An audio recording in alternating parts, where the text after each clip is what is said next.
సహచర మంత్రివర్గ సభ్యులు సత్యకుమార్ యాదవ్ గారు, ప్రెసిడెంట్ బీజేపీ శ్రీ లక్ష్మణ్ గారు, సీనియర్ జన్ అలాంటి కార్యక్రమానికి అధ్యక్షత వహిస్తున్నటువంటి బండారు విజయలక్ష్మి గారు, దత్తాత్రేయ గారి సతీమణి బండారు వసంత్ గారు, ఈరోజు ఈ కార్యక్రమానికి చేసినటువంటి సోదరి సోదరమణులందరికీ, దత్తాత్రేయ గారి అభిమానులందరికీ పేరు పేరున మనస్ఫూర్తిగా నమస్కారాలు, అభినందనలు, శుభాభినందనలు. ఈ కార్యక్రమం నాకెంతో ప్రత్యేకం. మనందరి మిత్రులు, సోదరులు, అజాత శత్రువు, ఒక జెంటిల్ మ్యాన్. మనందరం జెంటిల్ మ్యాన్ వాడతాం, కానీ జెంటిల్ మ్యాన్కి ప్రతిరూపం బండారు దత్తాత్రేయ గారు. ఒక పాలిటీషియన్, అది కూడా ప్రజల కథే నా ఆత్మకథ. అంటే ఇది ఒక్కసారి చూసినప్పుడు ఈ ఒక్క మాటలోనే ఆయన జీవితాంతం ఏ విధంగా పనిచేశారో మనకు అర్థమవుతుంది. అందరం కూడా దత్తన్న అని ప్రేమగా పిలుచుకుంటారు. దత్తాత్రేయ గారు అనేవాళ్ళు చాలా తక్కువ ఉంటారు. అభిమానంగా దత్తన్న పిలుచుకునే వారి యొక్క జీవన ప్రమాణాల గురించి అందరితో కలిసి మాట్లాడాలని ఆసక్తితో నేను ఈ కార్యక్రమానికి వచ్చాను. 3 తరాలు ఆయన జీవిత యాత్ర అంటూ నిజంగా ఒకసారి 40 సంవత్సరాలు పాత రోజులు నాకు కూడా గుర్తొచ్చే పరిస్థితి వచ్చింది. ఇక్కడికి వస్తానే మిమ్మల్ని చూస్తే ఎక్కడ లేని ఉత్సాహం, అభిమానం ఉప్పొంగా. అంటే దానికి కారణం పాత రోజులు ఒకసారి జ్ఞాపకం అని చెప్పి కూడా నేను మీకు తెలియజేస్తున్నా. ఒక సాధారణమైన కార్యకర్త, జాతీయ నేతగా ఎదిగిన జీవన గమనం, ఎమర్జెన్సీ రోజుల నుంచి దివిసీమ ఉప్పెన వరకు దేశానికి అందించిన సేవలు, సాధారణ స్వయం సేవకు నుంచి ఉన్నత స్థాయికి ఎదిగిన వ్యక్తిత్వం, ఎన్నో పోరాటాలు, ఎన్నో ఉద్యమాలు, ప్రజా జీవితంలో ఎన్నో సంఘర్షణలు. దత్తాత్రేయ గారిది పేరుకు హిందుత్వం, ఆయన మతం భారతీయం, కోరుకునేది జనాహితం, అనుసరించేది లౌకికవాదం, పాటించేది మత సామరస్యం. అలై బలై అన్ని వర్గాల్ని, అందరినీ ఒక త్రాటి మీదకి తెచ్చిన వ్యక్తి. ఆయనకు నాకు తెలిసినంతవరకు విరోధని ఉండడు. ఏ రాజకీయ పార్టీ అని వ్యత్యాసం ఉండదు. ఆ రోజు ఎవరెవరిని పిలవాలో అందరినీ పిలిచి అందరినీ కలిపేదానికి ఒక వేదికగా తయారు చేసిన వ్యక్తి బండారు దత్తాత్రేయ గారు అని చెప్పి కూడా నేను మీకు తెలియజేస్తున్నా. తెలుగు రాష్ట్రాల్లో అజాత శత్రువు అంటే, ఒక ఆదర్శమైనటువంటి రాజకీయ జీవితం అంటే మనందరికీ గుర్తొచ్చేది బండారు దత్తాత్రేయ గారు అని చెప్పి మరొక్కసారి విజ్ఞప్తి చేస్తున్నాం. ఆయన ఆత్మకథలో ఒక వ్యాఖ్య చేశారు. ఒక్క రాత్రిలో ప్రకృతి విలయతాండం చేసి లక్షలాది మందిని తుడిచిపెట్టేసిన దౌర్భాగ్య దృశ్యాలు చూస్తానని కానీ, అక్కడ శవాల్ని ఏరుతూ బతికున్న వారికి దాహాలు తీరుస్తూ కొన్ని వారాల పాటు సేవ చేయాల్సి వస్తుందని అంతకు ముందెప్పుడు కూడా ఊహించలేదు అని రాస్తాడు. ఆ ఒక్క మాట చాలు ఆయన జీవితంలో ఆయన చేసిన సేవలు. బీజేపీ కార్యకర్తగా, ఎమ్మెల్యేగా, ఎంపీగా, కేంద్ర మంత్రిగా, హిమాచల్, హర్యానా గవర్నర్లుగా బండారు దత్తాత్రేయ గారు అనేక పాత్రలు పోషించారు. అధికారంలో ఉన్నా లేకున్నా పార్టీ కోసం పనిచేసే నిబద్ధతతో నిలబడిన వ్యక్తిత్వం అయింది. అన్ని పార్టీల వాళ్ళలో కలుపుకొని వెళ్ళే హుందాతనం అయింది. అందుకే ఉన్నత స్థానంలో ఉన్న ఎప్పుడూ సాధారణమైన కార్యకర్తగానే ప్రవర్తిస్తూ ఉంటారు. అనేక ట్రెండ్స్ సృష్టించాడు. ఎమర్జెన్సీ కాలంలో ప్రజాస్వామ్యాన్ని కాపాడడానికి జైలు జీవితం కూడా అనుభవించారు.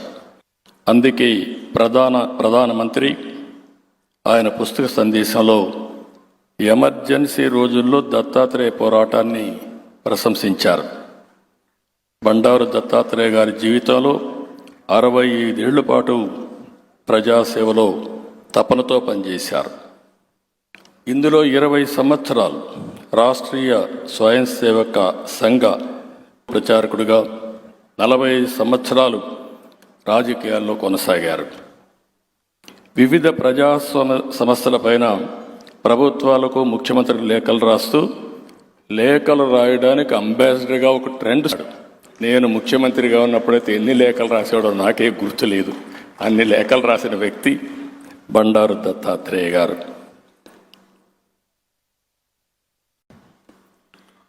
హేమీలతో ప్రయాణం చేశారు.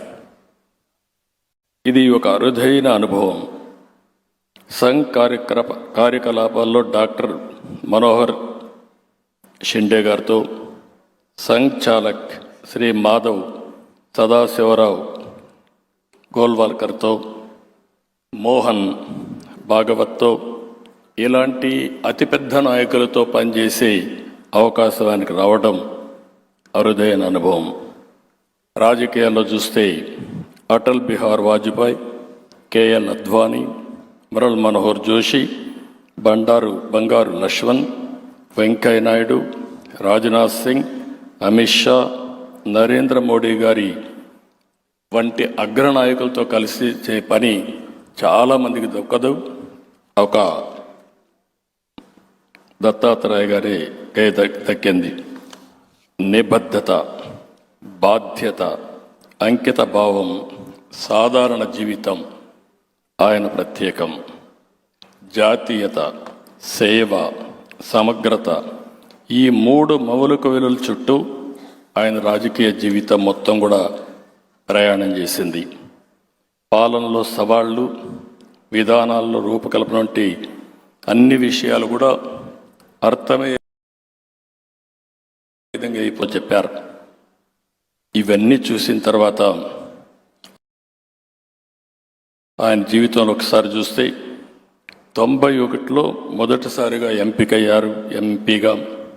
96లో ఆంధ్రప్రదేశ్ బీజేపీ అధ్యక్షుడిగా 99, 2002, 2003, 2014లో సేవలు అందించారు. నేను ముఖ్యమంత్రిగా ఉన్నప్పుడు, లేకపోతే తెలుగుదేశం పార్టీలో ఉన్నప్పుడు వారు చేసిన హైదరాబాద్ కృషి నాకు ఇప్పుడు కూడా జ్ఞాపకం ఉంది. అణువణువున హైదరాబాద్ అభివృద్ధి కోసం పనిచేసిన వ్యక్తి బండారు దత్తాత్రేయ గారని చెప్పి కూడా నేను మీకు తెలియజేస్తున్నా. ఇక్కడ చూసినప్పుడు నలుగురిని చూస్తున్నాను. ఒకటి దత్తాత్రేయ గారు, 2 పక్కనే కిషన్ రెడ్డి దత్తాత్రేయ గారు, 2 పక్కనే కిషన్ రెడ్డి గారు, 3 లక్ష్మణ్ గారు, 4 ఇందర్సేనారెడ్డి గారు. ఈ నలుగురిని హైదరాబాద్లో అనేక సందర్భాల్లో చూశాను. వీళ్ళ అభివృద్ధి ఎప్పటికీ హైదరాబాద్ మరిచిపోలేదని చెప్పి కూడా మరొక్కసారి మీ అందరికీ విజ్ఞప్తి చేస్తున్నా. ఇక వెంకయ్య నాయుడు గారి గురించి చెప్పాల్సిన అవసరం లేదు. ఆయనైతే ఆ రోజుల్లో కేంద్ర మంత్రిగా ఉండి, అదే మరి జాతీయ అధ్యక్షుడిగా ఉండి అనేక విధాలుగా కృషి చేశారు.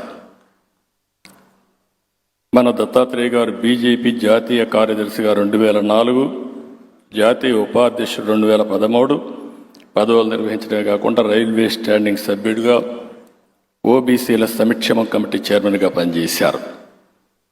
ఈరోజు హిమాచల్ ప్రదేశ్ గవర్నర్గా పనిచేశారు. 2021 నుంచి హర్యానా గవర్నర్గా పనిచేస్తున్నారు.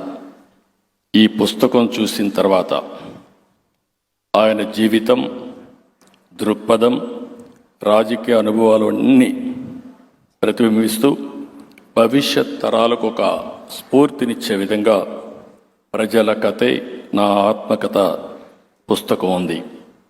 సుదీర్ఘ అనుభవం ఉండే వ్యక్తి మన దత్తాత్రేయ గారు.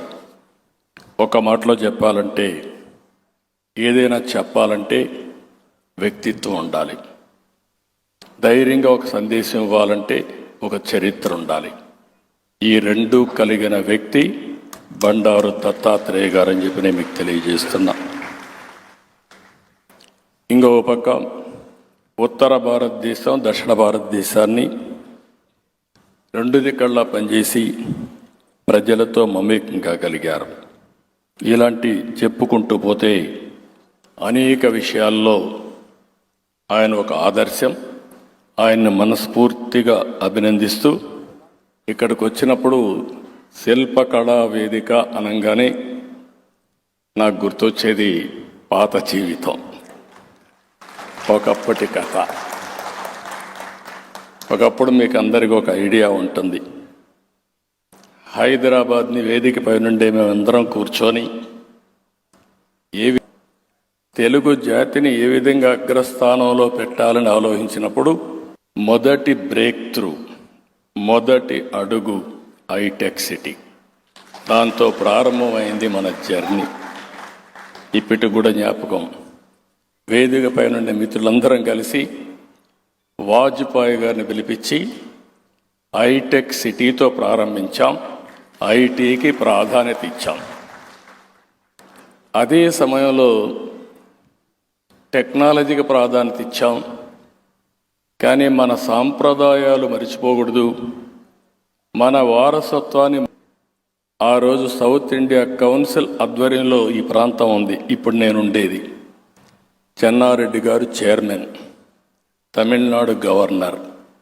ఆయన ఒకటే అడిగాను, ఈ ప్లేస్ నాకు ఇమ్మని అడిగితే అడగంగానే ఈ ప్లేసు ఒక తీసుకోమని చెప్పి ఇచ్చారు. అక్కడి నుంచి అంత మునుపు మీరు చూస్తే రవీంద్ర భారతి ఒకటే ఉండేది మనకు, చిన్న హాలు. ఇమ్మీడియట్గా ఒక కాన్ఫరెన్స్ హాల్ కావాలని శిల్పకళా వేదిక, శిల్పారావం ఈ రెండు కూడా అభివృద్ధి చేశాం. ఒక పక్క హైటెక్ సిటీ, ఇంకొక పక్క చుట్టుపక్కల ఐటీ కంపెనీలు, మధ్యలో మన సాంప్రదాయాల్ని ఎప్పటికీ గుర్తుపెట్టుకునే విధంగా శిల్పకళా వేదిక, శిల్పారావం ఏర్పాటు చేశాం. అవి చూసిన తర్వాత అనిపిస్తుంది, ఈరోజు తర్వాత చాలా డెవలప్మెంట్ జరిగాయి.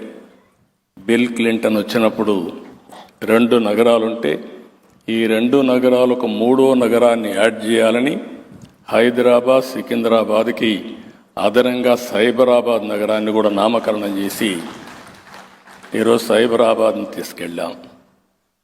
ఈరోజు ఇవన్నీ చూసినప్పుడు ఒక ఆనందం, ఒక తృప్తి. రాజకీయ జీవితాల్లో ఏ వ్యక్తికైనా కావాల్సింది మనం చేసిన పనులు శాశ్వతంగా ప్రజలకు ఫలితాలు ఇచ్చినప్పుడు దానికంటే మించిన ఆనందం ఏది ఉండదని మరొక్కసారి మీ అందరికీ విజ్ఞప్తి చేస్తున్నా. ఈ సందర్భంగా తెలుగు జాతి చరిత్రలో ఒక ప్రత్యేకమైన స్థానం ఉంది. మనం అనేక సందర్భాలు చూసాం. ఒకప్పుడు హైదరాబాద్ స్టేట్, మెడ్రాస్ ప్రెసిడెన్సీలో భాగం ఆంధ్రప్రదేశ్, 2 రాష్ట్రాలు కూడా కలిసి ఆంధ్రప్రదేశ్ రాష్ట్రం. తర్వాత ఈరోజు 2 రాష్ట్రాలు, తెలంగాణ రాష్ట్రం, ఇంకో పక్క ఆంధ్రప్రదేశ్ రాష్ట్రం.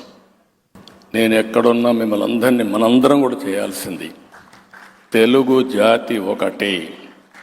ప్రాంతాలు వేరు కావచ్చు, అదే సమయంలో మనందరి ధ్యేయం తెలుగు జాతిని ప్రపంచంలో నెంబర్ 1 స్థానానికి పెట్టడమే మనందరి యొక్క ఆలోచన. రాజకీయ పార్టీలు వేరు కావచ్చు, రాజకీయాల్లో కొంతమందికి అవకాశాలు వచ్చినప్పుడు వాళ్ళు పనులు చేయొచ్చు. ఈరోజు మనం గుర్తుపెట్టుకోవాలి, పివిఎన్ నరసింహారావు గారు ఈ గడ్డ మీద పుట్టిన వ్యక్తి ఆర్థిక సంస్కరించి దేశం యొక్క దశ దిశ మార్చారు. ఇవన్నీ ఇవన్నీ మనం గుర్తుపెట్టుకొని భవిష్యత్తులో కూడా తెలుగు జాతిని నెంబర్ 1 చేసే విధంగా ముందుకు పోవాలని మరొక్కసారి కోరుకుంటూ, ఈరోజు ప్రపంచం, నాకు ఏ డౌట్ లేదు, ప్రపంచంలోనే భారతదేశం నెంబర్ 1గా తయారయ్యే రోజులు తొందరలోనే ఉన్నాయి. ఇండియన్స్ ప్రపంచం మొత్తానికి నెంబర్ 1గా ఉంటారు. అదే సమయంలో తెలుగు జాతి మొన్నటి వరకు జూయిష్ని గురించి మాట్లాడేవారు. ఈరోజు ప్రపంచం మొత్తం మాట్లాడాల్సింది తెలుగు జాతి అందరికంటే అగ్రజాతిగా ఉండడానికి మనందరం దీక్ష తీసుకొని ముందుకు పోవాల్సిందిగా కోరుకుంటూ, భారతదేశాన్ని ముందుకు తీసుకుపోయే బాధ్యత ప్రధానమంత్రి గారు తీసుకుంటారు. తెలుగు జాతిని ముందుకు తీసుకుపోయే బాధ్యత ఇక్కడుండే, ఈ రాష్ట్రాల్లో ఉండే తెలుగు జాతి మొత్తం ఒక పద్ధతి ప్రకారం పనిచేయాలని మరొక్కసారి కోరుకుంటూ, దానికి కూడా దత్తాత్రేయ గారు ఒక స్ఫూర్తి, ఒక అజాత శత్రువు. నేను చూశాను, ఒక పార్టీ కాదు, అన్ని పార్టీల్ని ఒక వేదిక మీద ఒకరోజు కాదు ప్రతి ఒక్క సంవత్సరం తీసుకొచ్చి ఐకమత్యాన్ని కాపాడిన వ్యక్తి బండారు దత్తాత్రేయ గారు. ఆ ఐకమత్యంతోనే మనందరం ఒకటిగా ముందుకు పోవాలని మరొక్కసారి విజ్ఞప్తి చేస్తూ, అందరికీ నమస్కారాలు. జై హింద్. నమస్కారాలు.